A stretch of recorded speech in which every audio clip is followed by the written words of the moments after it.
In episode 61, we're going to have a quick course on fiscal policy versus monetary policy.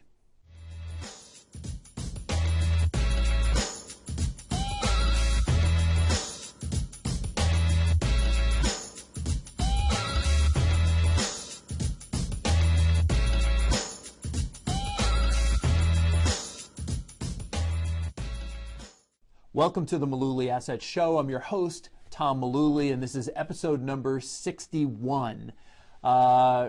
We get these topics from our viewers, our listeners, and our clients. So if you've got a question, doesn't matter if it's a financial planning question or an investment question or an educational kind of question, bring it on. Let's hear it, and you may wind up seeing your question in a video or in one of our podcasts or one of our blog posts.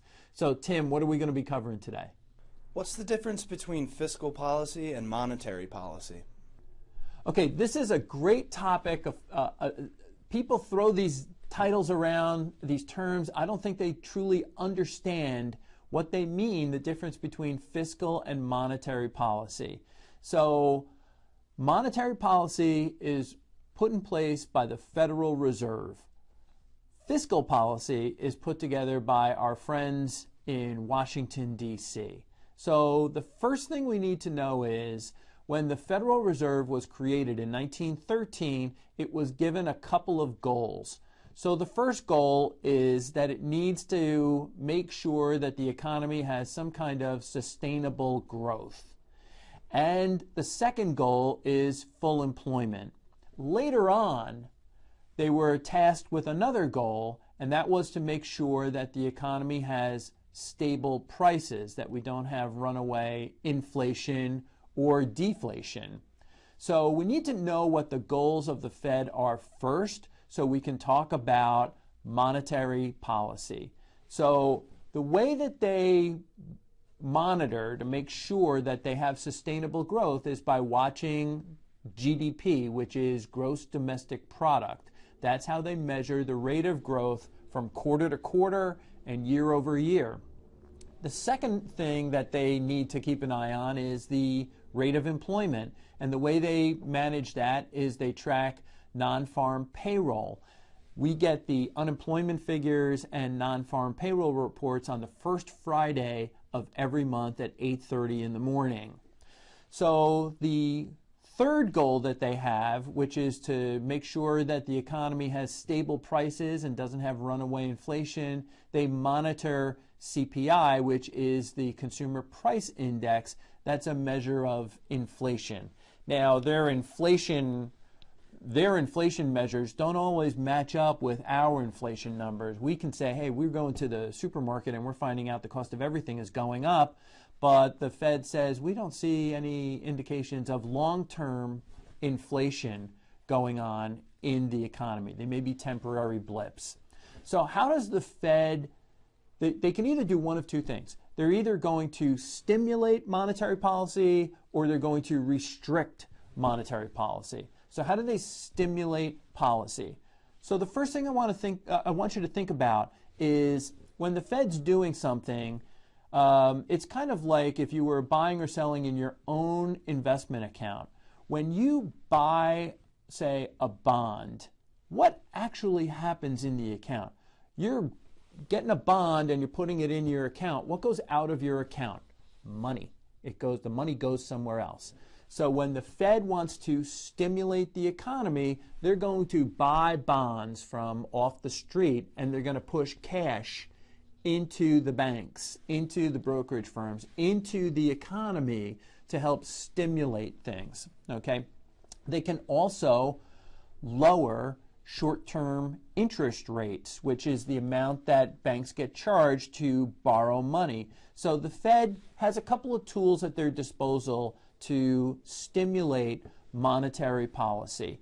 So what do they do when they're restricting policy? Well, they're doing really just the opposite. The example I gave before, when they're buying bonds, cash is going out. Now when they want to restrict policy, what are they going to do? They're actually going to be selling bonds into the market, and what do they get back? When they sell a bond, they get money back. So they're actually taking money out of the system, so they're draining money from the system. The Fed can also raise short-term interest rates, the rates that banks get charged to borrow money from the Fed, and those two triggers are really the two levers that they've got that they use a lot. There's others that they have, but those are really the main ways that they can restrict monetary policy. So when we talk about the Fed and we talk about rates, it's important to understand that there's two main rates that the Fed can set. The first one is the Fed funds rate. And it sounds like, well, that's the rate that the Fed would charge me, but it's not.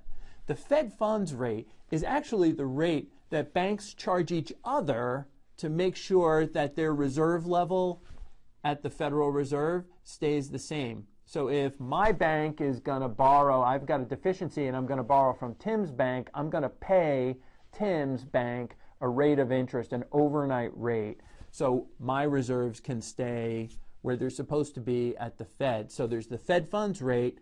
The other rate they have is called the discount rate, and that actually is the rate that the Fed charges a bank when a bank has to borrow money directly from the Fed.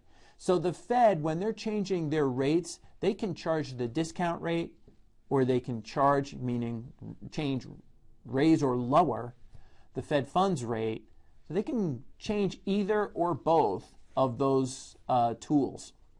Now, I want to go back to 1981, 1982, because things really happened in a 12-month period of time that really changed things, not really all that long ago, 35 years ago. So in 1981, we saw inflation peaking, and then we saw inflation start to drop. And we saw interest rates, because the Fed didn't need to keep interest rates that high, so the interest rates started coming down. So we had inflation dropping. We had the Fed lowering rates. Those are two good recipes for stock market success. But then we had something else happen. Washington, Reagan, and Congress were working on a huge tax cut plan to stimulate the economy. In fact, the tax cuts, or fiscal policy, started before inflation and interest rates started dropping. And so now I want to shift to fiscal policy. The only way fiscal policy can change is to get these knuckleheads in Washington to get their act together and work on reducing the deficit, reducing taxes. Fiscal policy swirls all around what happens with taxes, with tax revenue, and spending cuts. This is such a huge deal. If you think about it, our friends in Congress haven't done anything about changing the tax code or the tax structure in years. So we've had high fiscal policy in the sense that tax rates are high, spending is higher because we have a deficit every year, and that deficit gets added to the debt, which eventually we have to service. We have to pay interest on that. So we need to find a way where we can get a good balance between monetary policy, what the Fed does, and fiscal policy, what Congress does. I wrote several blog posts on our site over the last few years where quantitative easing and the Fed had done, they lowered interest rates to zero.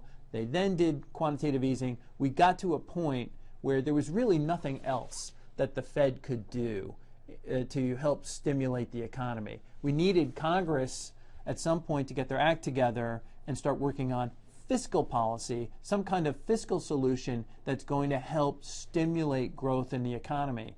2017, we still haven't seen it yet. I don't want to get into an editorial, but the Fed has done everything that they can for the last 10 years to get the economy moving. Now it's up to the fiscal side to kind of get things going.